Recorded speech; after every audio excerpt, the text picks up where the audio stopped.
Senhor, quando te vejo no sacramento da comunhão, sinto o céu se abrir e uma luz a me atingir, esfriando minha cabeça, esquentando meu coração.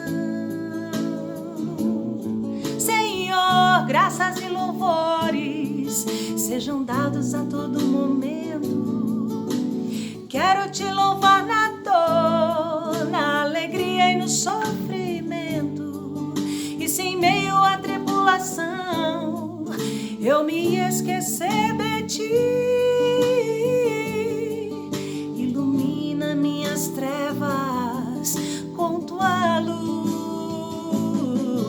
Jesus, fonte de misericórdia que jorra do templo. Jesus, o Filho da Rainha. Jesus,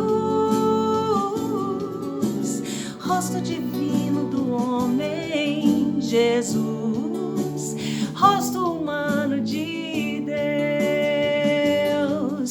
Jesus, fonte de misericórdia que jorra do templo. Jesus, o Filho da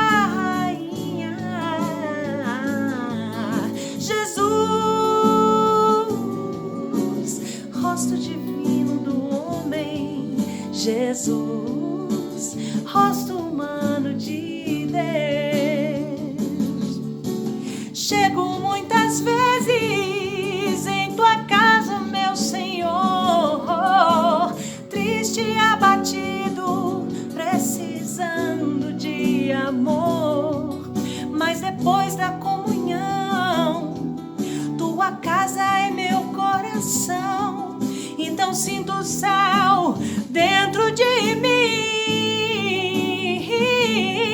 Não comungo porque mereço, não. Isso eu sei, ó meu Senhor. Comungo, pois preciso de ti.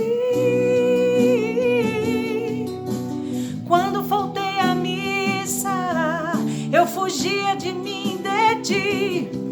Mas agora eu voltei, por favor, aceita-me. Jesus,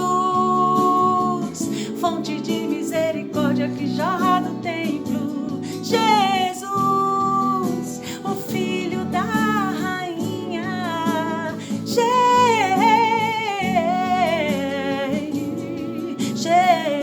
Jesus, Jesus, rosto humano de